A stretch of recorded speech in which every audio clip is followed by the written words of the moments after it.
નમસ્કાર દર્શક મિત્રો, મહામંથનમાં આપ સૌનું સ્વાગત કરું છું। રાજકીય તર્ક વિતર્કની વચ્ચે રવિવારે કેબિનેટ બેઠક યોજાઈ એટલે અપેક્ષિત હતું કે સરકાર જૂની પેન્શન યોજના વિશે કોઈ મહત્વની જાહેરાત કરશે। જે અપેક્ષિત હતું એ થયું। હવે 1 એપ્રિલ 2005 પહેલા રાજ્યના જે કર્મચારીઓની નિમણૂક થઈ એમને જૂની પેન્શન યોજનાનો લાભ મળશે।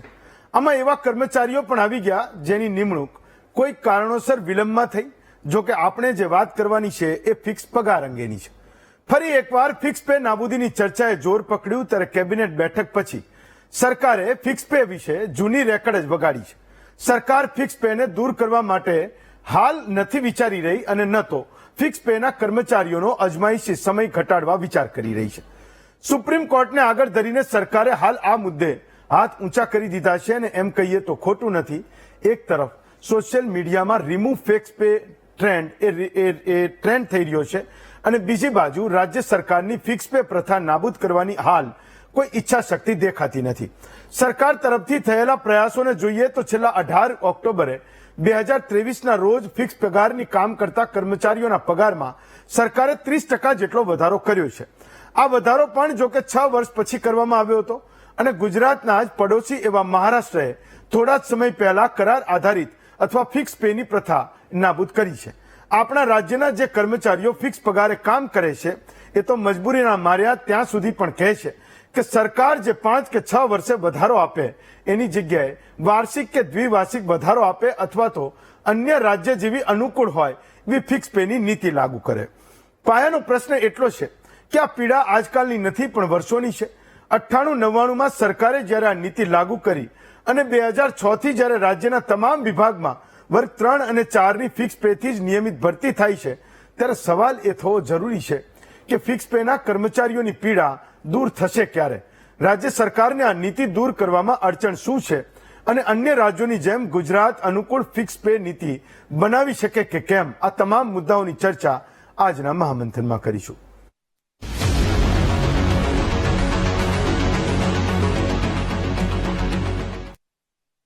તો આપણે ત્યાં શકીરાના ગીત પર ગરબા થાય તો ના જાણે કોની કોની લાગણીઓ દુભાઈ છે, પણ એ ગુજરાતના લાખો યુવાનો જે દર વર્ષે 1500-500ની નોકરી કરે છે એના દર્દને એ કોઈ સમજનારું નથી અને એ બોલનારું નથી। ખબર નહીં એ કોના હૈયે વાગે છે ને કોના હૈયે એ નથી વાગતું। નવરાત્રીને કોઈ લવરાત્રી કહી જાય તો મોટા મોટા સંતો મહાત્માઓ એ નેતાઓ પણ મેદાનમાં ઉતરી જાય છે કે આ તો સંસ્કૃતિને ખતમ કરી નાખી, પણ એ યુવાનોના વર્ષો જૂના દર્દ પર એ કોઈ બોલનારું નથી, કોઈના પેટનું એ પાણી હલતું નથી। સુપ્રીમ કોર્ટમાં એક કેસ ચાલે છે। જોવાની વાત એ છે કે જે લોકો ફિક્સ પગારની નોકરી કરે છે એ લોકો એ કેસને લડી રહ્યા છે, જ્યારે ગુજરાત હાઈકોર્ટે એવું કીધું કે ભાઈ આ બધી ફિક્સ પગારની નીતિ એ તમારી ચાલે નહીં, આ શોષણકારી નીતિ છે। 2012 થયા એ પછી સરકાર સુપ્રીમ કોર્ટમાં ગઈ। 2012 થી આજ સુધી એ કેન્દ્રમાં સત્તાઓ બદલાતી ગઈ, નેતાઓ બદલાયા, પણ એ યુવાનોનું નસીબ ના બદલાયું જે ફિક્સ પેની નીતિની સામે, શોષણની સામે હજુ પણ એ લડી રહ્યા છે અને નીચલેથી માંડીને સુપ્રીમ કોર્ટ સુધી એ પહોંચ્યા છે। તો શિક્ષકોને નિશ્ચિત પગારમાં નોકરીએ રાખવા હું એવું સમજુ છું અને ગુજરાતના એ શિક્ષણવિદો પણ સમજતા હશે ને કહેતા હશે કે એક આખી પેઢીને, એક ગુજરાતની આખી પેઢીને એ ખૂબ મોટું નુકસાન થયું છે। જોવાની ને સમજવાની વાત એ છે કે જે લોકોએ આ ફિક્સ પગારની નીતિને લાગુ કરી એ નેતાઓ મોટા થયા, એના બંગલા ફાર્મ હાઉસ મોટા થયા, એના સંતાનો વિદેશમાં ભણીને આવી ગયા, અહીંયા મોટા મોટા બિઝનેસમેન થઈ ગયા, પણ એ યુવાનોનું નસીબ ના બદલાયું જે આજે પણ એ નોકરી કરવા મજબૂર છે। તો સવાલ એ છે કે એ ફિક્સ પગારની નીતિ લાગુ કરનારા નેતાઓ તો મોટા થયા પણ એમનું નસીબ ના બદલાવી શકાયું, એમની હાલત બદથી બદતર થતી ગઈ જેમના માટે આ નીતિ એ નેતાઓ અને સરકારોએ લાગુ કરી હતી। આજે મુદ્દો એ પણ છે, એ સમજવાની જરૂર પણ છે કે જે લોકો અનામત કરે છે એમણે કે ઓબીસીમાં અત્યાર સુધીમાં આપણા રાજ્યમાં જે 27% ઓબીસી અનામત છે એમાં 146 ઓબીસીની જાતિ આવી ચૂકી છે।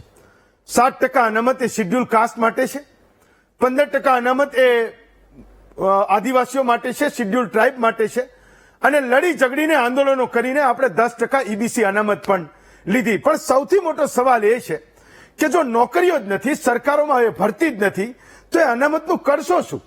તમે લડશો, ઝઘડશો, તમે એકબીજા ઉપર આરોપો પ્રત્યારોપ કરશો, એ અનામતમાં આવતી જાતિઓ વિશે તમે ગમે તે બોલશો, પણ મુદ્દો એ છે કે અનામતમાં આવતી જાતિઓ અને બહાર રહેલી જાતિઓ વિશે જો નોકરીઓ જ નથી, તો તમે એ અનામતને પણ કેવી રીતે અનામત કરશો, એ આજે સમજવાનો મુદ્દો છે.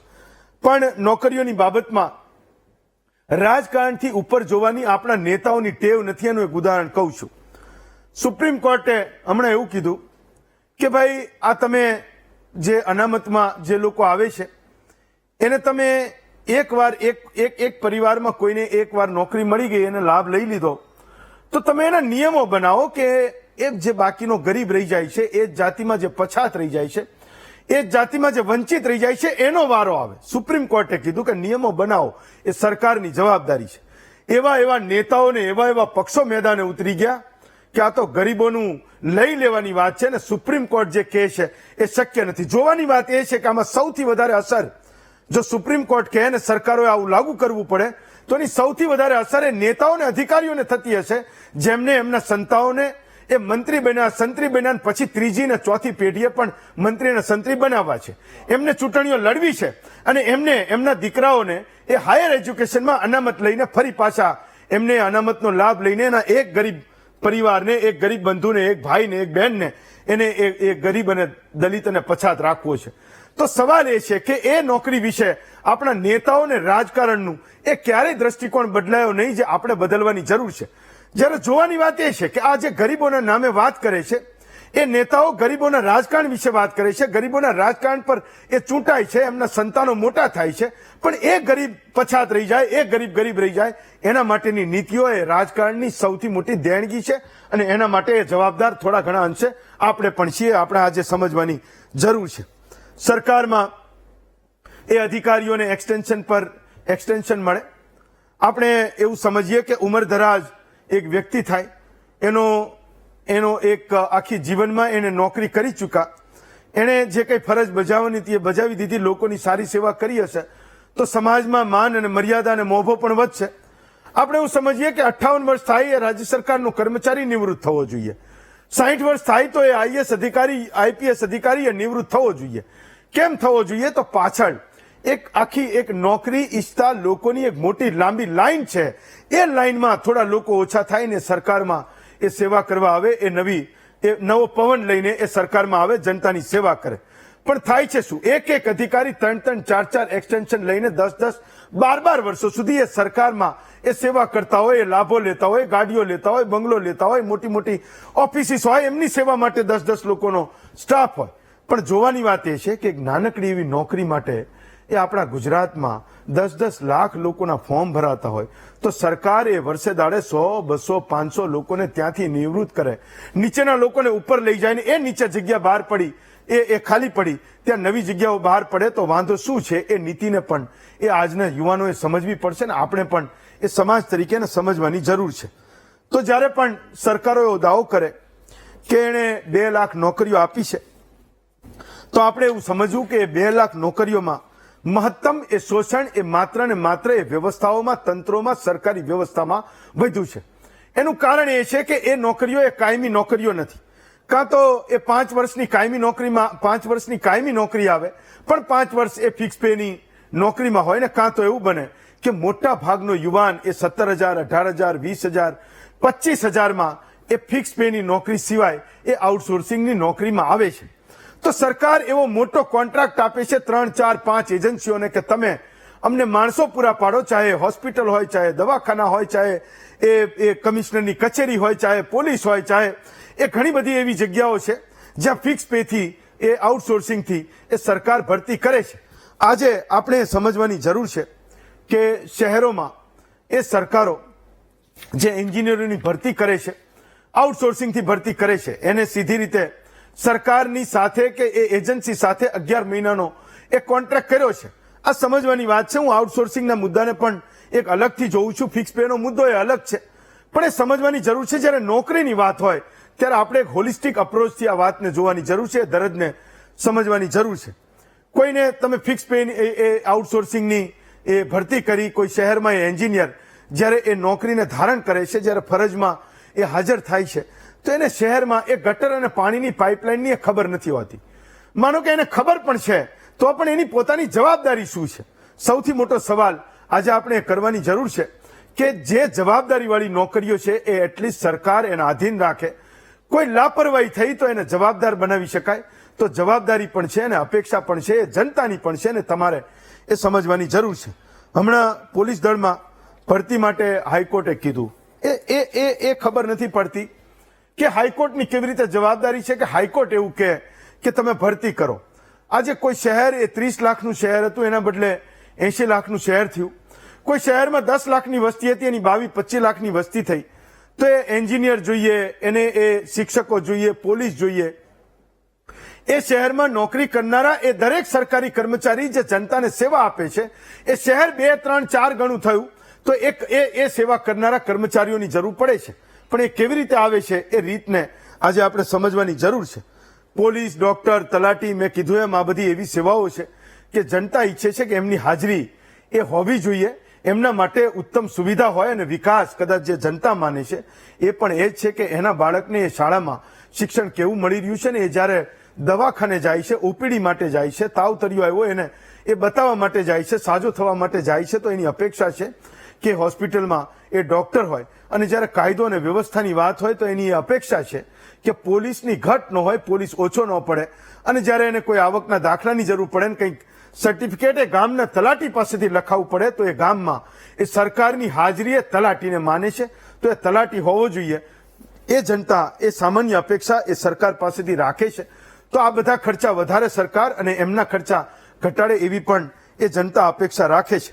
શહેરોમાં એક મુદ્દો એ પણ છે કે જ્યાં સૌથી વધારે જરૂરિયાતો હતી, આજે દવાખાનાઓમાં, સરકારી દવાખાનાઓમાં જ્યાં લેબ ટેકનિશિયનથી માંડીને, ક્લાર્કથી માંડીને એવી ઘણી બધી ભરતીઓ થઈ જે હજુ પણ એ આઉટસોર્સિંગથી થાય છે. આજે સરકાર એ નક્કી કરે કે એણે એના પોતાના કેટલાક ખર્ચાઓને ઘટાડવાના છે, પણ લોકોની જે બેઝિક સુવિધાઓ છે એમાં અમે મહત્તમ ખર્ચો કરીશું ને લોકોને એ સેવા સારી મળે એના માટેના પ્રયત્નો કરીશું. હું માનું છું કે ગુજરાતના લોકોની આ અપેક્ષા છે. રહેતા એ ફિક્સ પગારના કર્મચારીઓ જે 5 વર્ષ માટે જોડાયા હશે, કાયમી પણ થયા હશે ને હવે એવું વિચારતા હશે કે હવે આ અમારી લડત નથી એવું સમજી શકાય. એ સરકારમાં રહેલા લોકો બોલી પણ નહીં શકતા હોય. પણ ગુજરાતમાં એ નોકરીઓની લાઈનમાં ઉભેલો એક યુવક જે ખૂબ મોટી લાઈનમાં ઉભો છે, એ ઈચ્છે છે કે મારો પણ વારો આવે, મારી ઉંમર પહેલા મારો વારો આવે ને હું સરકારમાં કામ કરું. એ તો હવે એ લડતા એટલો થાક્યો છે કે 5 વર્ષે જે એનો ફિક્સમાંથી કાયમી થવાનો વારો હતો, જે ઈચ્છતો હતો, એ હવે 3 વર્ષ જો સરકાર કરે તો હું માનું છું કે સરકારનો આભાર માનશે. એ સ્થિતિને આજે આપણે જોઈ રહ્યા છીએ. તો આજે આપણે ચર્ચા કરવાની છે કે જે કિસ્સાઓ જે નાના પગારદારો, ફિક્સ પેના પગારદારો પોતાના પગારમાંથી, નાના પગારમાંથી જોડીને એ કેસ લડે છે, કોર્ટોના ખર્ચા કરે છે, ન્યાય મેળવવા માટે આસ લગાવીને બેઠા છે. એ ચુકાદાઓ, એ પડકારો, એ નિર્દેશ, એ આદેશો કેમ કોર્ટના પગથિયે જ એ દમ તોડી દે છે? સરકારો સુધી એ પહોંચતા કેમ નથી? જ્યારે હાઈકોર્ટ એમ કહે કે આ શોષણકારી નીતિ છે અને એની સામે સરકાર જ કોર્ટમાં જાય, સુપ્રીમ કોર્ટમાં જાય ને 2012થી અત્યાર સુધી એનો કેસ કોઈ જોનારું નથી, એ કેસ લડનારું કોઈ નથી. એ વકીલ હાજર ન હોય, ક્યારેક જજને કોઈ ઇસ્યુ થાય, તકલીફો થાય ને તારીખ ઉપર તારીખ પડે તો આજે કોઈ યુવાન એ પોતાની આખી જિંદગી જ્યારે આહુતિ આપે છે સરકારમાં કામ કરવા માટે, આવવા માટે, એ લોકોની સેવા કરવા માટે જ્યારે પોતાનું જીવન સમર્પિત કરવા માંગે છે, તો હું માનું છું કે સરકારે એ લાગણીઓને પણ સમજવાની જરૂર છે. આજે અપેક્ષા હતી કે જ્યારે રવિવારે કેબિનેટ મળે છે, એ ગુજરાતના તમામ યુવાનોના મનમાં એ વાત એ કદાચ નિર્ણયના નામની ખુશી હશે. એ અંદાજો લગાવી રહ્યા છે કે આવો કોઈ નિર્ણય જાહેર થશે અને આજે ફટાકડા પણ ફોડીશું ને દિવાળીને ભલે 25 દિવસની વાર હોય પણ દિવાળી આજે ઉજવીશું. સરકારની આજે કેબિનેટ મળી તો આજે એવું કીધું કે જે લોકો 1/4/2005 પહેલા સરકારમાં જોડાયા છે, જૂની પેન્શન યોજનાની માંગ કરતા હતા, એને તો આપી દઈએ છે, પણ ફિક્સ પે વિશે આ મુદ્દો હજુ પણ કોર્ટમાં છે ને એને હજુ કશું સરકાર એના વિશે વિચારી નથી રહી. તો સૌથી પહેલા એ સરકારના પ્રવક્તા ઋષિકેશભાઈ પટેલને સાંભળીએ ને પછી આ ચર્ચાને ખુલ્લી મૂકીશું. તમારા પણ મત લઉં છું. નિયમિત નિમણૂક તારીખ 1/4/2000 પછી હોય અથવા તો 1/4/2005 પહેલા ભરતી પ્રક્રિયા પૂર્ણ થઈ ગયેલો હોય, પરંતુ જે કર્મચારીઓ પાછળથી 2005માં ઓર્ડર મળ્યા હોય 1/4/2005 થી, એ તમામને ઓપીએસ આપવાનો નિર્ણય ભૂપેન્દ્રભાઈ પટેલે કર્યો છે અને કેબિનેટે એને વધાવ્યો પડે છે.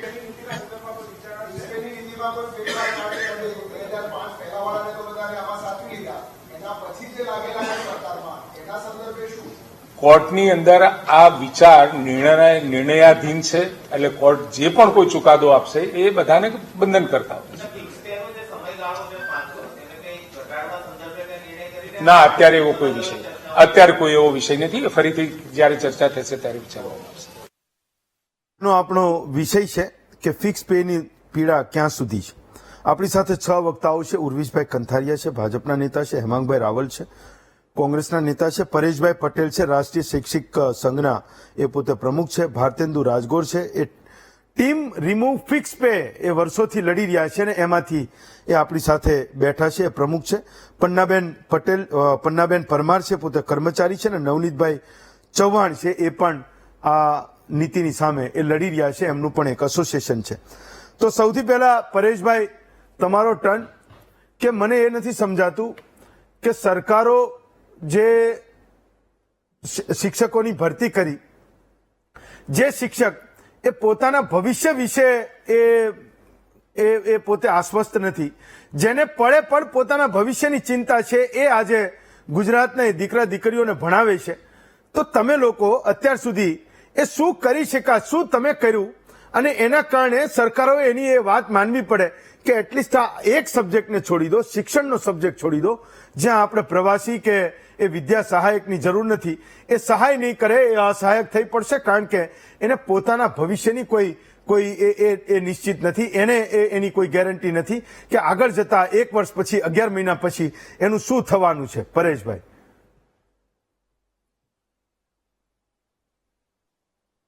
હેલો. હા, તમારો અવાજ સંભળાય છે. મારો સવાલ સમજાયો? હેલો. હા, તમારો અવાજ સંભળાય છે. બોલો. બોલો. હાજી.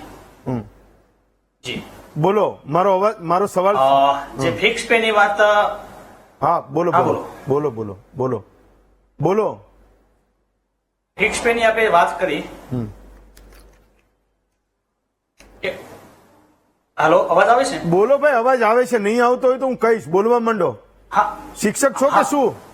બોલવા ફિક્સ પે માંડો. જ્યારે ફિક્સ પે ની જ્યારે વાત કરી, ફિક્સ પે ની જ્યારે વાત થઈ અમલમાં આવી છે ત્યારે 1998-99 થી ફિક્સ પે કર્મચારીઓ કામ કરી રહ્યા છે ત્યાર પછી તાજેતરમાં પણ આપણે ઉદાહરણ તરીકે જોવા જઈએ છીએ કે જ્ઞાન સહાયકોને અંદર ફિક્સ પે 11 મહિનાના કરાર ઉપર જે પણ વાત થઈ રહી છે એ 100% આપણે અને તમારે આપણે સૌએ માનવી જોઈએ કે આ કરાર આધારિત જે શિક્ષકો છે 11 મહિનાના બેઝ ઉપર એ કામ કરી રહ્યા છે, પરંતુ એમનું ભવિષ્યનું શું એ પણ વાત થઈ રહી છે કે ચોક્કસ કે એમના બાળકોની ઉપર અસર ચોક્કસ થઈ શકે, કારણ કે જ્યારે શિક્ષક 10 મહિના સુધી કામ કરે છે, 11મા મહિના સુધી એને પોતાને નોકરીમાંથી એને ફરીથી એને રિન્યુ થવાનું છે કે નથી થવાનું એને ખ્યાલ નથી, પરંતુ ચોક્કસ ક્યાંક ને ક્યાંક બાળકોને નુકસાન આ બાબતે થઈ શકે એવું પણ ખરેખર માનવું જોઈએ, જેથી કરીને જે પણ બાળકોને ન્યાય મળવો જોઈએ એ 11 મહિનાના કરારના શિક્ષકો દ્વારા મળી શકવાનું નથી, એ 100%ની વાત છે. જી નવનીતભાઈ, એક મારો મુદ્દો એ હતો કે તમે દર દિવાળી પહેલા એવી આશા રાખો છો નવનીતભાઈ કે તમારો આ વખતે વારો આવશે, જે લડત તમે સરકાર જોડે ચલાવી રહ્યા છો, જે મુદ્દે તમે સરકારને સતત એ કહી રહ્યા છો કે આ અન્યાયકારી નીતિ છે ને એની સામે સરકારે કોઈ નિર્ણય લેવાની જરૂર છે. દર વખતે તમને એક હું માનું છું કે એક દિલાસો આપે છે, ભરોસો આપે છે કે આ વખતે સરકાર કોઈ નિર્ણય કરવા જઈ રહી છે. એ દિલાસા પછી ફરી પાછો એ યુવાનના મનમાં એક આશા બંધાય છે કે ચલો આ વખતે કીધું તું, 3 મહિના થયા, 6 મહિના થયા, સરકાર આના વિશે કંઈક વિચારી રહી છે. પણ હું એવું સમજુ છું કે આજની કેબિનેટ જયારે રવિવાર મળી તો બહુ બધા યુવાનોને આશા હતી કે આજે તો એ નિર્ણય થઈ જ જવાનો છે ને, આશા એ ફળીભૂત થઈ જવાની છે, પણ આજે પણ એમાંનું કશું ના થયું. એકદમ સાચી વાત છે. આજે અમને એવો વિશ્વાસ હતો કે આ જે કેબિનેટ છે, માનનીય મૃદુ અને મક્કમ કહેવાતા મુખ્યમંત્રી સાહેબ કંઈક આ બાબતે પોઝિટિવ કેબિનેટમાં નિર્ણય લઈ અને ગુજરાતની જે યુવા પેઢી છે એને આના અંદરથી આ ફિક્સ પગારની નીતિમાંથી દૂર કરશે. તો પરંતુ અમને કાલથી થોડાક અણસાર એવા મળ્યા હતા જી. કે આ ફિક્સ પગાર બાબતે આ લોકો હજુ પણ 12 વર્ષથી કેસ, એકચ્યુઅલીમાં નીતિ તો 98 થી છે, પરંતુ 12 વર્ષથી તો કેસ પેન્ડિંગ છે, એ પણ સુપ્રીમમાં. જી. અમને તો એવું હતું કે આજે એક ઉદાહરણ તરીકે સ્વીકારીએ કે કોઈને મારો અને કોઈનો ઝઘડો થાય, જી કોર્ટ મેટર સુધી પહોંચે તો હા. સમાધાનનો વચ્ચેનો રસ્તો નીકાળી અને કેસ પાછો બંને જણ ખેંચી લે હા. તો કામ થઈ જાય પૂરું. હા. પરંતુ સરકાર આ બાબતનો કેસ હા. એ વારંવાર ઉલઝાવી હા. અને ગુજરાતનું જે યુવાધન છે અને અત્યારે હાલ જે ચાલુ નોકરિયાત છે હા એના અંદર શોષણ, એક પ્રકારની શોષણ ભરી નીતિ. અમને તો એમ જ થાય છે કે અમે આ ગુજરાતના બાળકો છીએ કે નહીં? હા. કેમ કે અમારા પિતા, ધારો કે માનીએ તો આપણે રાજ્ય હા. સરકાર છે, રાજ્ય સરકાર શું અમને એમના બાળક નથી ઈચ્છતી? સમાન કામ સમાન વેતનનો મુદ્દો અમને લાગુ નથી પડતો? હા. હા. અમારી બાજુનું જ ટેબલનો કામકાજ કરનારો કર્મચારી એ જી. પૂરા પગારની નોકરી કરતો હોય, જી. જ્યારે નવો યુવા છોકરા આવ્યો હોય જે કામકાજ પોતાની શક્તિ વધારે આપી જી. અને જી. કામકાજ કરે છે તો જી. એને એમ કહે છે કે ફિક્સ પગારની નીતિ. જી. અને એવું વાતચીત છે કે 2 વર્ષ કરીએ, 3 વર્ષ કરીએ. હા. શું કામ? હા કેન્દ્ર સરકાર, આ કહેવાતી ડબલ એન્જિન સરકાર, કેન્દ્ર સરકારમાં કોઈ જગ્યાએ ફિક્સ પગારની યોજના છે? ટ્રુ. જો માનનીય આપણા પ્રધાનમંત્રી શ્રી જો ત્યાં આગળ આ યોજના નથી હા. તો ગુજરાતમાં કેમ? ઓકે. અને રહી વાત સુપ્રીમ કોર્ટની, તો જી. સરકારની એક નીતિ છે, જી. ગુજરાત હાઈકોર્ટમાં જી. કોઈ પણ કેસ ફિક્સ પગારને લગતો લાગે ઓકે. એને આ લોકો શું કરે છે હેમંતભાઈ? જી એ ટેગ લાઈન કરી અને એ કેસની મેટરો ચલાયા કરે છે હા. વારંવાર 12 વર્ષથી અને છેલ્લા 3 વર્ષથી હા. એક પણ કોવિડ પછી હા. એક પણ વાર આ કેસનું હિયરિંગ સરકારે થવા નથી દેતું. હા. આ હું ક્લિયર શબ્દોમાં કહી રહ્યો છું, સરકારે. તમે જે તો ચલો સમાધાન તમે સરકારમાં કીધું કે બેઠા છો ને જેને તમે કેસ કહો કર્યો છો. છે, પાછું ખેંચી લેવું છે. છતાં પણ એ સમજતા નથી, એ વાતનું દર્દ એમને સમજાતું નથી. ભારતેન્દુભાઈ, એ સવાલ હું આવું છું તમારી પાસે. ભારતેન્દુભાઈ, મારો સવાલ એ છે કે 2012માં હાઈકોર્ટે એવું કીધું કે આ શોષણકારી નીતિ છે ને સરકાર એ ફિક્સ પે ને નાબૂદ કરે. એના પછી સુપ્રીમ કોર્ટમાં ગયા, આજે 12 વર્ષ થયા. હું એ દર્દને સમજવા માંગુ છું. હું એટલું બિલકુલ સમજુ છું કે આ 12 વર્ષોમાં પણ એ કેસ તમે લડ્યા. 2006-7 પછી 12 સુધી જે હાઈકોર્ટમાં એનું વર્ડિક્ટ આવ્યું ત્યાં સુધી લડ્યા. આ તમામ ખર્ચ એ ફિક્સ પેના કર્મચારીઓ પોતાના ખિસ્સામાંથી ભોગવતા હશે. સુપ્રીમ કોર્ટમાં એ વકીલોનો ખર્ચો પણ હું જાણું છું. એ કાયદાકીય લડાઈ એ બિલકુલ સસ્તી નથી. તો એ દરદ શું છે એ કર્મચારીઓનું? અને હું એવું સમજુ છું કે એ કેમ એ સરકારને એ દરદની એ સમજણ નથી પડતી, અથવા તો એની દવા છે પણ એ દવા કરવી કેમ નથી? કદાચ તમને કોઈ જવાબ મળતો હોય તો ભારતેન્દુભાઈ. એટલે 2012માં નામદાર હાઈકોર્ટે ચુકાદો આપ્યો કે આ નીતિ ગેરબંધારણીય છે, શોષણ થાય છે. હા તો એની સામે સુપ્રીમમાં સરકાર ગઈ. જી તો સુપ્રીમમાં સરકારે જે દાખલ કર્યા છે, 2 કેસ દાખલ કર્યા છે. એક છે 14/1/2012 અને એક છે 14/24/2012, 24 અને 25. પહેલો કેસ ટૂંકમાં એમને જજમેન્ટની સામે કર્યો. બીજો કેસ એમ કે છે કે એરિયર્સ નથી અને સ્ટે લઈ લીધો. એરિયર તમે આપી શકીએ એમ નથી. જી બરોબર. એટલે જે પણ પ્રશ્ન છે એ ક્યાંક ને ક્યાંક સંભળાય છે ને હેમંતભાઈ? હા સંભળાય છે ભારતેન્દુભાઈ. એ પ્રશ્ન ક્યાંક ને ક્યાંક ગૂંચવાય છે. પ્રશ્ન એરિયર્સની ચૂકવણી બાબતે જ અધિકારીઓ હોય એફડીના કે જે પણ જે તે સમયના મંત્રીઓને જે હોય એ ગૂંચવતા રહેતા હોય. કેમ કે ક્યારે પણ કર્મચારીઓને કંઈક આપવાનું આવે, બરોબર, તો ભારણનો પ્રશ્ન પહેલા આવીને ઉભો રહે છે કે ભાઈ આટલું ભારણ પડશે, આ પડશે. એ નથી જોવાતું કે ભાઈ આ જે ભારણ પડે છે એના કારણે જ નંબર 1 ગુજરાત થઈ રહ્યું છે. પણ ભારતેન્દુભાઈ, મેં તો એવું મેં એ પણ વાંચ્યું હતું કે તમે લોકોએ એક ફોર્મ્યુલા સરકારને આપ્યો કે તમારે એક સાથે પૈસા ના આપવા હોય અથવા તો એ લાભો ના આપવા હોય તો આ કેટલાક જતા કરો, આ લાભો અમને આપો અને એ પણ આટલા વર્ષોમાં આપો. કેટલાક લાભો તો નિવૃત્તિ સુધીમાં એ તમે માયગાતાન ફોર્મ્યુલા આપ્યો તો સરકાર એના ઉપર કોઈ વિચાર કરી રહી છે કે નહીં? તમને કોઈ જવાબ આપી રહી છે કે નહીં?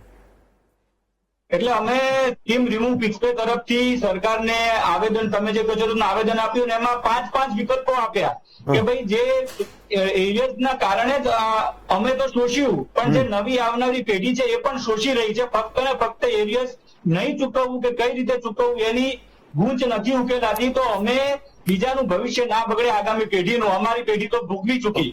ઓકે. હવે એવી પરિસ્થિતિ આવી રહી છે કે 1998માં લાગેલા હોય ને જે ફિક્સ પગાર એમના દીકરા ફિક્સમાં આવી રહ્યા છે. જી. એટલે આખી બીજી પેઢી ફિક્સમાં ગુજરાતમાં આવી રહી છે. સમગ્ર આટલા 29 રાજ્યો અને 7 કેન્દ્ર શાસિત પ્રદેશોમાંથી એકમાત્ર ગુજરાત મોડલ સ્ટેટ, એ આવું સ્ટેટ આપણે બનાવ્યું છે. એટલે અમે હેમાંગભાઈ, ફોર્મ્યુલા આપી કે સાહેબ હા. અત્યારે ધારો કે મારી પોતાની વાત કરું તો મેં એક નોકરી 1 વર્ષ કરી ફિક્સ પગારમાં, બીજી નોકરી 4.5 વર્ષ કરી, ત્રીજી નોકરી ફિક્સ પગારમાં 5 વર્ષ, એટલે ટોટલ 11 વર્ષ મારી યુવાનીના મેં ફિક્સ પગારમાં આપ્યા છે. હા, ઓકે, આવા કેટલાય કર્મચારીઓ છે હું ઓળખું છું. કે ફક્ત ને ફક્ત ફિક્સ પગારની યોજનાના કારણે 10-10, 12-12 વર્ષ સુધી ફિક્સ પગારમાં શોષાઈ રહ્યા છે. એ બીજી નોકરી સળંગ કરવાનું પણ સરકારને વિચારમાં આવતું નથી કે એટલીસ્ટ એ તો સળંગ કરીએ તો એમને એટલો તો લાભ મળે.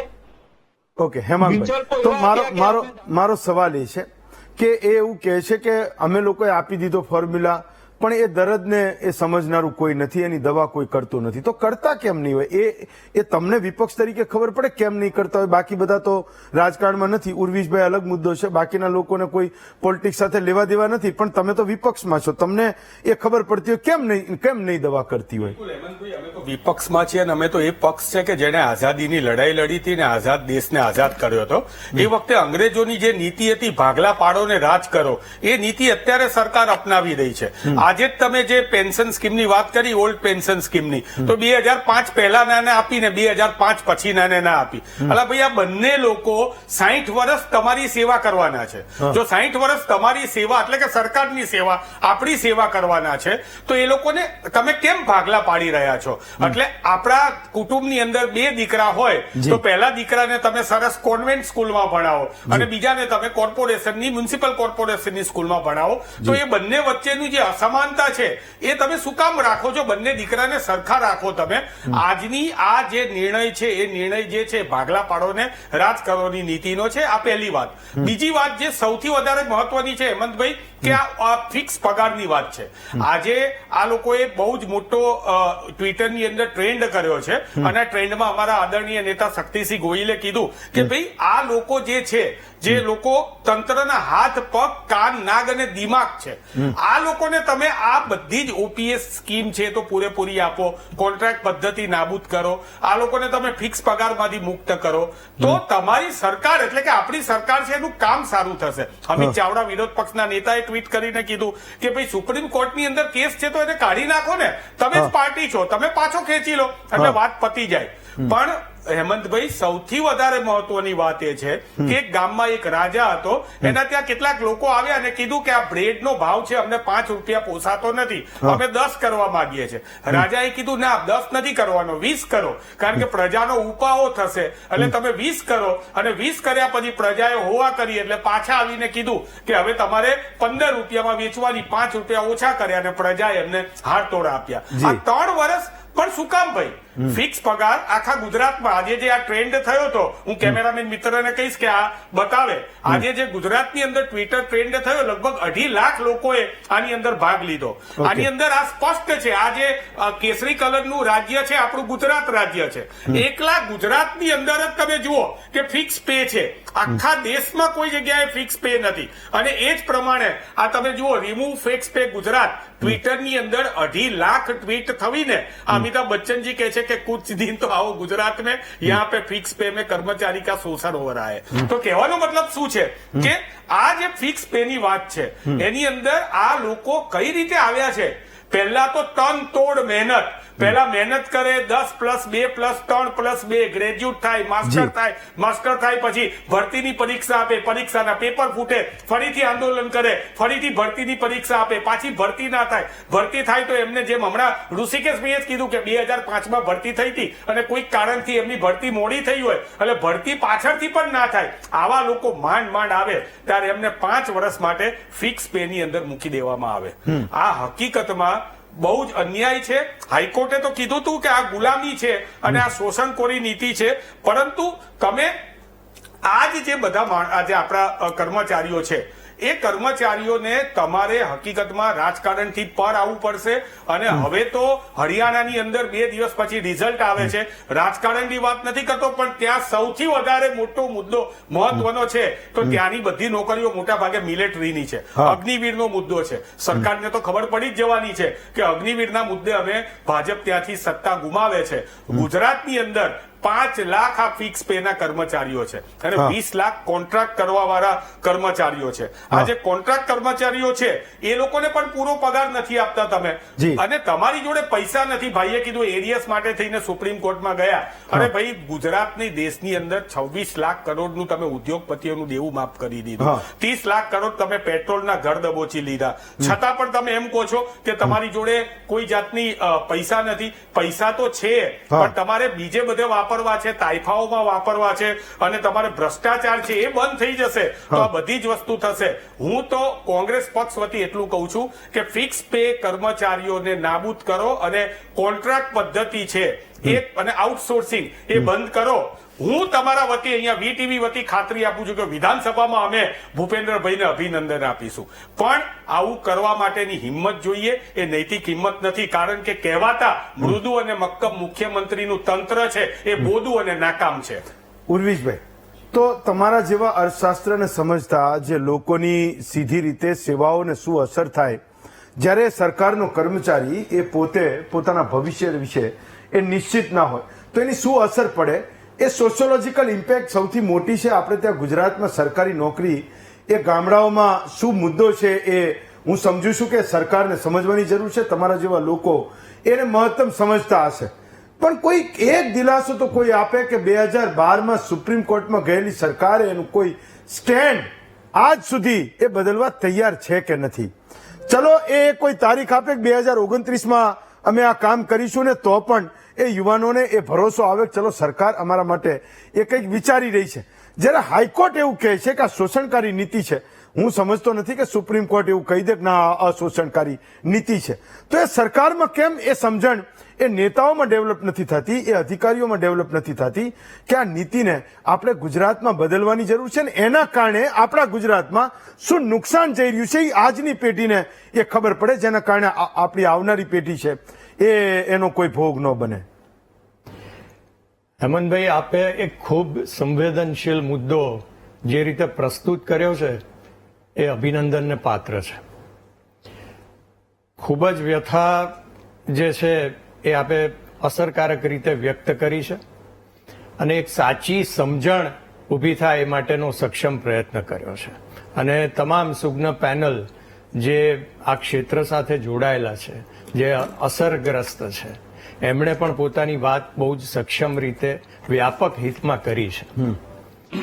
એટલે સાચી સમજણ પ્રસ્થાપિત કરવાની દિશામાં સૌપ્રથમ તો આજે જે પોલિસી જે જાહેર કરવામાં આવી 2005 પહેલાના જે કર્મચારીઓ છે એમને જૂની પેન્શન યોજના લાગુ કરવામાં આવશે.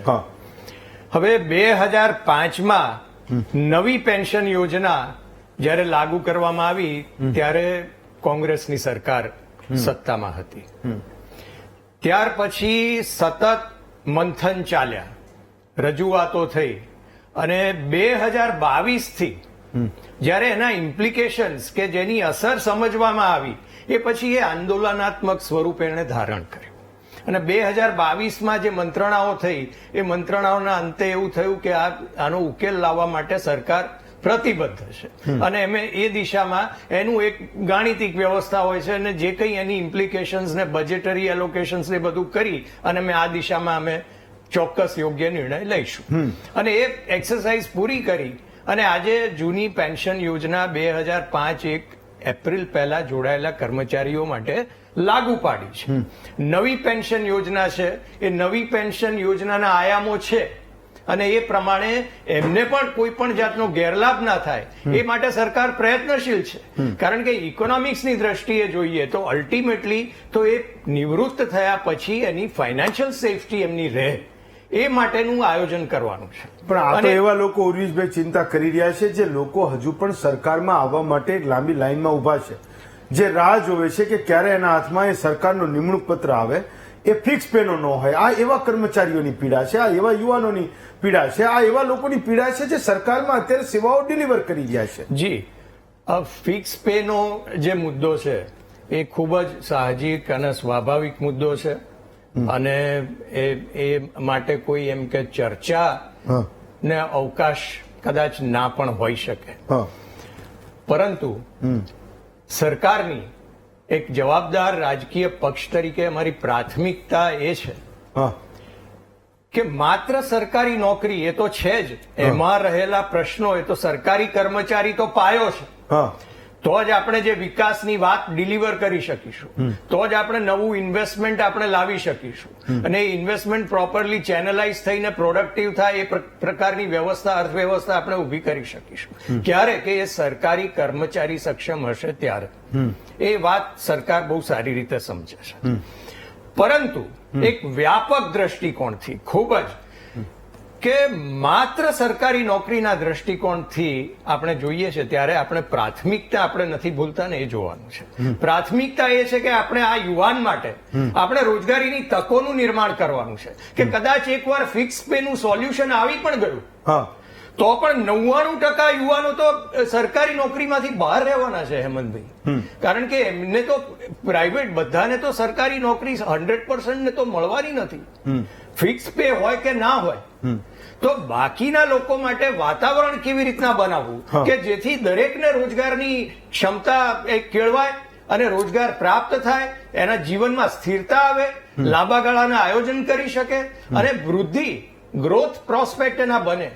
આ પ્રમાણેની વિચારધારાના આધારે ભારતીય જનતા પાર્ટીએ અર્થતંત્રને એમણે આગળ વધાર્યું છે. પણ માથાકૂટ એ, હા તમારી વાત પૂરી કરી લો. હું મારી માથાકૂટ એ છે કે ફિક્સ પે ને આપણે એક બાજુ રાખીએ. તમે એવું કહો છો કે 1% નોકરી છે, હું કહું છું કે સરકારો પાસે 2% નોકરી છે. પણ એ 2%માં પણ એ 2% કઈ છે જે કાયમી નોકરી છે. એ 2%માં પણ તમે લાખો યુવાનોની કોન્ટ્રાક્ટ પર ભરતી કરો, તમે લાખો યુવાનોને તમે આઉટસોર્સિંગમાં રાખો, તો એ 2%માંથી જ જાય છે ને. સરકાર કોઈ વધારાનો મહેકમ તો ઉભો કરતી નથી. વસ્તી વધી ગઈ તો 100 લોકોની સામે માનો કે એ 4 નોકરીઓ તો થઈ નથી, 5 તો થઈ નથી, છે 2%, ને એમાં પણ એ કોન્ટ્રાક્ચ્યુઅલ અને આઉટસોર્સિંગ છે. મુદ્દો એ છે, માથાકૂટ એ છે. કોઈ કહેતું નથી કે ફિક્સ પગારની નોકરી એ સરકારી નોકરી છે, સરકારી નોકરી જ છે. પણ એ 2%માં ફિક્સ પગાર તો છે, એ આવી ગયા 2%માં.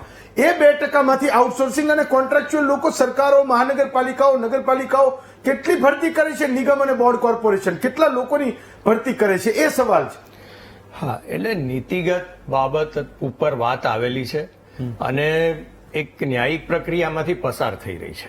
સરકાર હંમેશા ઈચ્છે કે પોતાના કર્મચારી સક્ષમ થાય, એટલે જે પ્રમાણે ઓપીએસ જે પડતર માગણી હતી એનું નિરાકરણ લાવ્યું અને સંવાદની વ્યવસ્થાથી ઉકેલની તરફ આપણે આગળ વધવાનું છે. એટલે જે કોઈ મિત્રોએ આજે પણ રજૂઆત કરી છે, સરકાર સાથે સતત સંવાદમાં છે, તો સરકાર હંમેશા પ્રયત્નશીલ છે કે આનો ઉકેલ આવે. અને જ્યારે પણ ઉકેલ આવે ત્યારે એવો ઉકેલ આવવાનો છે કે તમે તમારા એફર્ટ્સ, તમારી જે ભાવનાથી તમે જે અત્યારે જે સરકારી નોકરી તમે જોઈન કરી છે ફિક્સ પે થી, એના માટે પ્રજા અને આ ભારતીય જનતા પાર્ટી આપને અભિનંદન આપે છે કે આ પ્રમાણેની સાનુકૂળ પરિસ્થિતિ ના હોવા છતાં આપે સ્વીકારી અને આપનું કાર્ય આગળ ધપાવ્યું છે. એ બહુ મહત્વની, આ સંસ્કૃતિ માટે આ બહુ મહત્વની બાબત છે અને ચોક્કસ એ દિશામાં સરકાર વિચારશે અને સુપ્રીમ કોર્ટમાં પણ જે રજૂઆત કરવાની હશે એ કરશે. ભારતેન્દુભાઈ કહેતા હતા, એ પ્રશ્ન મારો હતો. હેમાંગભાઈ હું આવું. ભારતેન્દુભાઈ એવું કહેતા હતા કે જેના બાપુજી એ સરકારમાં લાગ્યા ફિક્સ પેમાં, હવે તો એના દીકરાની પણ એ સ્થિતિ આવી ગઈ, એ પણ ફિક્સ પેમાં નોકરીએ લાગ્યો. તો હું સમજુ છું કે 2 પેઢી એ થઈ. હેમાંગભાઈ તમારી કમેન્ટ તમે કરો, મારે 2 કોલર્સને પણ લેવા છે. હેમાંગભાઈ બિલકુલ. હેમંતભાઈ, મારે એટલું કહેવું છે, પહેલા તો આદરણીય ઉર્વેશભાઈ મારા મોટાભાઈ સમાન છે અને બહુ સારી એક વિચક્ષણ વ્યક્તિ છે, પણ એમને મારે કરેક્ટ કરવા છે કે નવી પેન્શન સ્કીમ છે એ મેં નેટ ઉપર સર્ચ કર્યું કે ક્યારે ઇમ્પ્લિમેન્ટેશન થઈ, તો એ ઇમ્પ્લિમેન્ટ થઈ છે 1 જાન્યુઆરી 2004, જયારે અટલ બિહારી વાજપેયીજીની સરકાર હતી અને કોંગ્રેસની સરકારમાં નથી થઈ. નંબર 1. નંબર 2 કે આ જે જૂની પેન્શન સ્કીમ છે એ કોંગ્રેસની સરકારોએ કેન્દ્ર સરકારથી ઉપરવટ જઈને અમે રાજસ્થાનની અંદર લાગુ કરી છે અને અમે હિમાચલ પ્રદેશની અંદર પણ આને લાગુ કરી છે. અને અત્યારની જે આ ઓપીએસની સ્કીમ છે એ તમારે એટલા માટે લાવવી પડી કે જ્યારે ગુજરાતનું ઇલેક્શન હતું ત્યારે કર્મચારીઓએ આંદોલન કર્યું જી. હતું ત્યારે આંદોલનને તોડવા માટે તમે 2005 પહેલાની વાત કરી હતી. કર્મચારીઓને આ વાત પણ સ્વીકાર્ય ઓકે. નથી અને અમને પણ સ્વીકાર્ય નથી. 60 વર્ષ નોકરી કરે એ દરેક કર્મચારીને જૂની પેન્શન સ્કીમનો લાભ મળવો જોઈએ અને ફિક્સ પે તો નાબૂદ થવું જ જોઈએ, એમાં કોઈ શંકાને સ્થાન નથી. મહેશભાઈ પરમાર મહેસાણાથી આપણી સાથે છે. મહેશભાઈ બોલો, તમારો મુદ્દો શું હતો? હા સાહેબ, આ GHEHP અર્બન હેલ્થ સેન્ટરના કર્મચારીઓ છે હા સાહેબ, એમના આયુષ મેડિકલ ઓફિસર એમના 22,000 પગારથી આજ સુધી પગાર વધ્યો જ નથી. હા. તો અમે ઋષિકેશભાઈને પણ આ બાબતે ટપાલ પણ લખી છે અને ઘણી બધી મેં રજૂઆત પણ કરી છે, છતાં સાહેબ એનો કોઈ નિકાલ નહીં આવતો. ફક્ત બીજા લોકોનો પગાર વધે છે અને આયુષ મેડિકલ ઓફિસરનો પગાર વધ્યો જ નહીં. 22,000 ને 22,000 જ છે. એટલે તો આવું એ કેમ મેડિકલ ઓફિસરનું ક્વોલિફિકેશન શું હોય? BHMS આયુષ મેડિકલ ઓફિસર કહેવાય છે એ વિચાર લોકો. કરો, BHMS 22,000 માં નોકરી કરે, ડોક્ટર થાય ને 5 વર્ષ ભણવું પડે ને? ના સાહેબ, એ કરાર આધારિત છે. 5 વર્ષ ભણવું પડે, 5.5 વર્ષ સુધી. હા, પણ મૂળ ડોક્ટરીમાં જ ને 12મા ધોરણ પછી. હા, અને સાહેબ એમનો 22,000 જ પગારો છે ને બીજા કર્મચારીઓનો ગઈ વખતે પગાર વધારો થયો ને આ લોકોનો પગાર વધારો નહીં થયો. એ બાબતે મેં ઋષિકેશભાઈને પણ ટપાલ લખી છે અને સરકારનું પણ ટપાલ લખી તો છે. આવી ભરતીઓ કેટલા વર્ષથી કરી છે? 2020 થી સાહેબ. ઓકે, 4 વર્ષ થયા. ફાઇન. કેશવભાઈ છે અમદાવાદથી. કેશવભાઈ બોલો. હાલો. હા બોલો કેશવભાઈ. હાલો. હા બોલો, તમારો અવાજ સંભળાય છે, બોલો. હવે હું એમ કઉ છું કે બહુ મ્યુનિસિપાલિટીની અંદર 1984 માં મારી નિમણૂક થઈ. હા બહુ સાંભળ્યા જેવો છે. આ કિસ્સો ગરીબ માણસનો છે અને કેટલા કર્મચારીઓ MC માં આવી રીતે હજારો માણસ છે. એ લોકોને 84 માં નિમણૂક કરી, હા. પછી 2013 માં મને કાયમ કર્યો, બરાબર. હા. પછી મને 10 વર્ષની નોકરી કરી, મને 12 લાખ રૂપિયા આપ્યા અને 4 લાખ રૂપિયા બેંકે રાખ્યા. 2,000 પેન્શન આવે છે. હું મારું ઘરનું પરિવારનું મારું કેવી રીતે પૂરું થાય? 84 થી ઘણો મેં 35 વર્ષ નોકરી કરી, હા. તો મને 13 માં કાયમ કરે છે. અમદાવાદ મ્યુનિસિપલ કોર્પોરેશનમાં કોઈ યુનિયન નથી, કોઈનું કોઈ સાંભળતું નથી. એવા હજારો કંડક્ટરો, ફિટરો, કડિયા, પ્લમ્બરો, એની પરિસ્થિતિ તો તમે જુઓ. આ બીજેપી ને તમે પૂછો, આ નેતાઓ કે હાલત કેટલી બધી ખરાબ છે આ લોકોની. મેં મારા 4 લાખ રૂપિયા બેંકે રાખ્યા, 4 લાખ રાખ્યા, એનું મને 2,000 મને વ્યાજ આપે છે ત્યારે. મારા ઘરનું પુરવઠ મારે કેવી રીતે કરવું? 35 વર્ષ મેં નોકરી કરી સાહેબ, ટીકમ પાવડા લઈને. 35 વર્ષ મ્યુનિસિપાલિટીની મેં કામગીરી કરી. કોરોના ચલો, આ દર્દને પણ સમજવાની જરૂર છે. જેને પોતાની આખી જિંદગી કાઢી નાખી, એ જયારે નિવૃત્ત થાય પોતાના હકો માટે, જે એને પરસેવો પાડીને કમાયેલી મૂડી છે, એના માટે એટલીસ્ટ એની સાથેનો આ વ્યવહાર એ ના થવો જોઈએ. બીજું એ કીધું કે જે ભાઈ કેશવભાઈ હતા, એ જે નોકરી 1984 માં લાગ્યા અને થઈ હતી, એ વાત બધો ભૂતકાળ થઈ ગયો.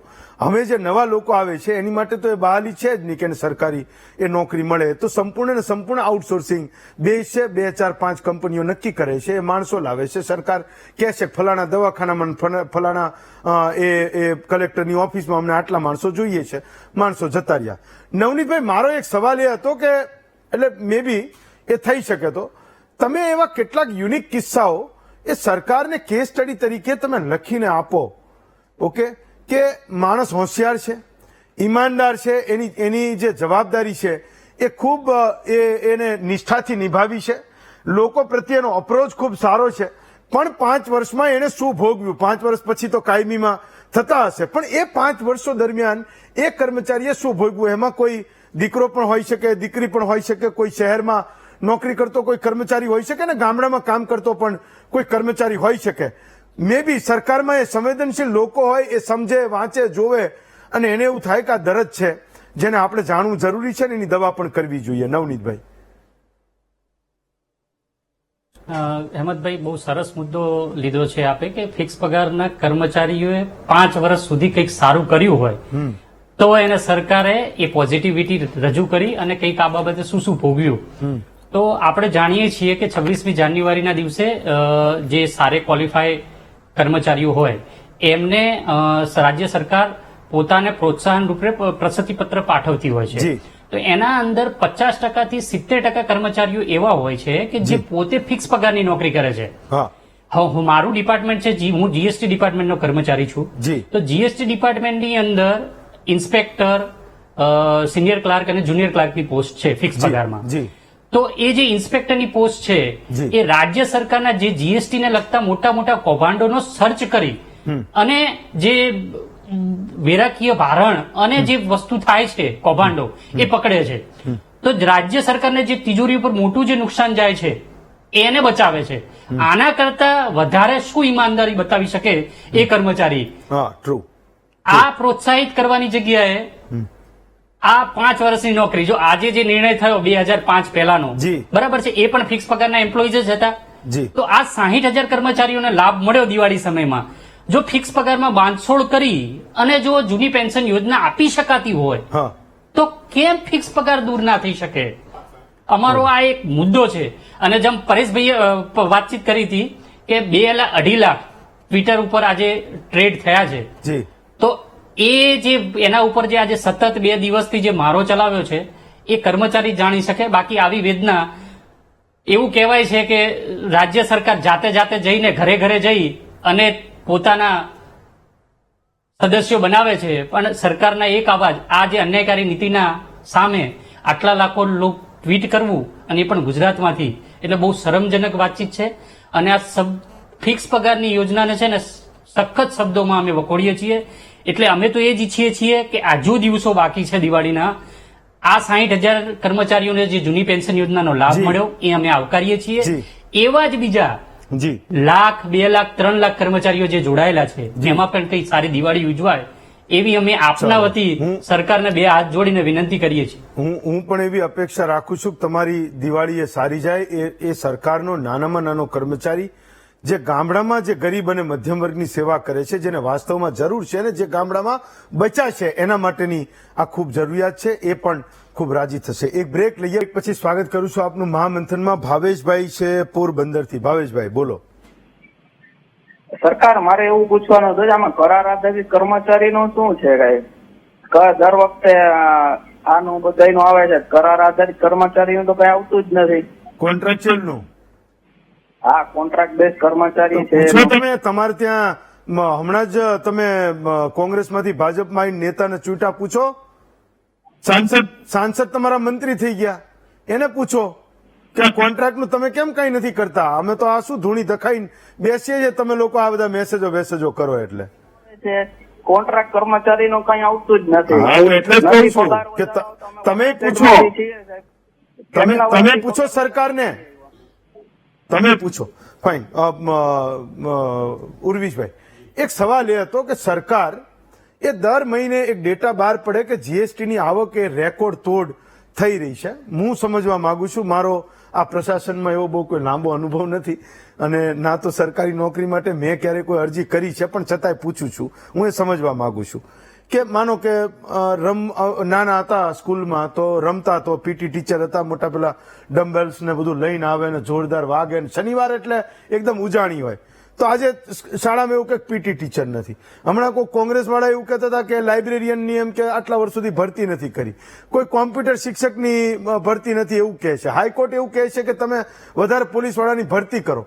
હું એ સમજવા માંગુ છું કે જો દેશની આવક એ ગુજરાત પણ એનું કન્ટ્રીબ્યુટ કરતું હશે ને ગુજરાતને પણ એનો હિસ્સો પોતાનો મળતો હશે.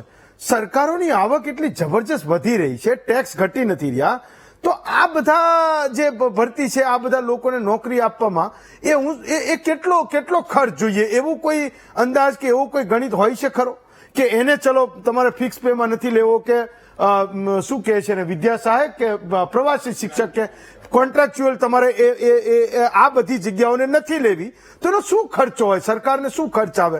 હું નથી માનતો કે ગુજરાતનો કોઈ નાગરિક એ આનો બધાનો વિરોધ કરે કે ભાઈ સરકારી કર્મચારીના પગારમાં જ તમારું બધું જતું રહ્યું. એ ગુજરાતના સામાન્ય નાગરિકની સમજણ નથી.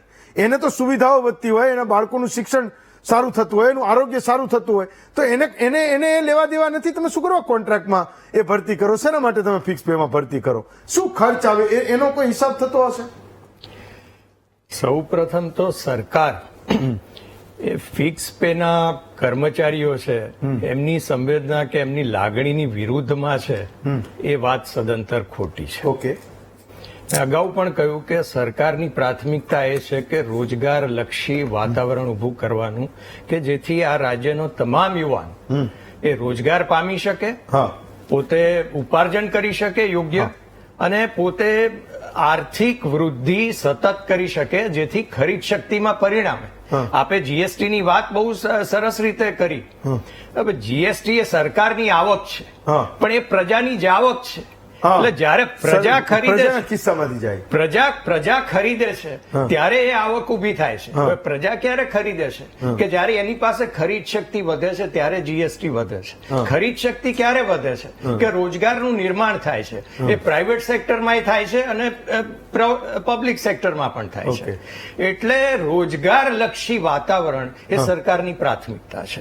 એનો અર્થ એ નથી કે આ જે પ્રશ્ન છે એ અમે પ્રશ્ન નથી માનતા. એ પ્રશ્ન છે, કારણ કે કોઈ ફિક્સ પેમાં કોઈ 5 વર્ષ 10 વર્ષ સુધી એ સરકારની ઈચ્છા ના હોય. એ નીતિ પણ જે બની હોય એ નીતિ કેવી રીતે સુધરી શકે? સકારાત્મક સંવાદ એ માત્ર આવેદન પત્ર નથી, સતત પ્રક્રિયા છે. જેવી રીતે ઓપીએસ માં આપણે અત્યારે આજે નિર્ણય કર્યો છે, તો મારી વિનંતી એ છે કે સંવાદની પ્રક્રિયા ચાલુ રહે તો કંઈ પણ ક્રિએટિવ સોલ્યુશન આવશે. ચાલો, એ ધીરજભાઈ ગીર ગઢડાથી જ કોલ લઈ લઉં. ધીરજભાઈ બોલો. ધીરજભાઈ. હા, નમસ્કાર સાહેબ. નમસ્કાર, બોલો. ઉરેશભાઈ, હમણાં ભાજપના જે મંત્રી સાહેબ શ્રી બેઠા છે ઉરેશભાઈ, જી, એમણે એક વાત કરી કે ભાઈ સરકાર સારા માણસ છે, એનો મંત્રી થવાનો વારો ન આવે. ના, એટલે મતલબમાં હું વાત કરું છું પ્રવક્તા છે. એમણે પ્રવક્તા છે. હા, તો એમણે એક વાત કરી કે ભાઈ ભાજપ છે એ કર્મચારીઓ પ્રત્યે સંવેદનશીલ છે. તો સાહેબ, મારો પ્રશ્ન એ હતો કે જીતુભાઈ વાઘાણી સાહેબે જે તે વખતે 2 વર્ષ પહેલા જાહેરાત કરી દીધી, તો તરત ઠરાવ કરીને આ પ્રશ્નને હલ કરી શક્યા હોત.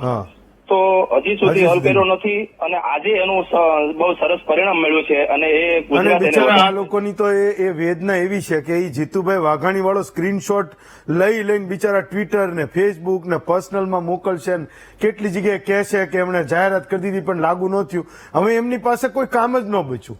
હું એવું સમજુ છું કે આ વેદનાને પણ સમજવાની જરૂર છે. Final 1 minute Hemangbhai.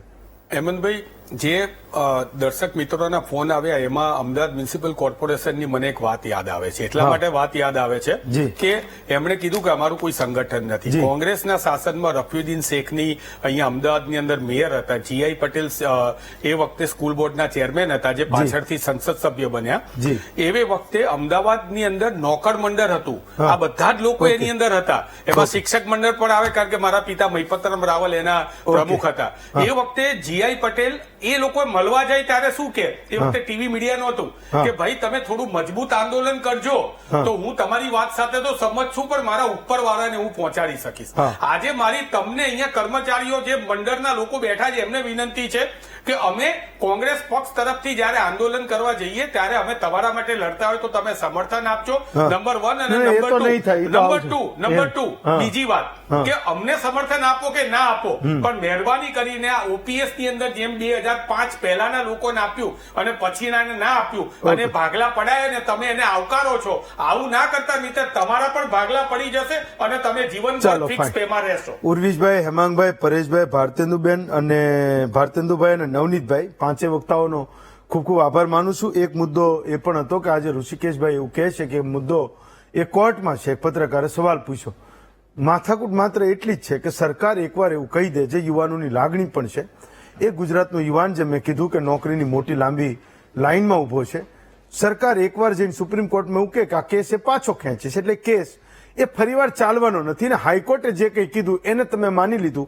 આ 12 વર્ષ એ ગુજરાતનો યુવાન પણ એ ભૂલવા તૈયાર છે. એ સમજણ હું સમજુ છું કે તમારામાં વહેલા કેળવાશે. આજે રજા આપશો. આવતીકાલે વધુ એક નવા વિષય સાથે ફરી મળીશું. આવજો.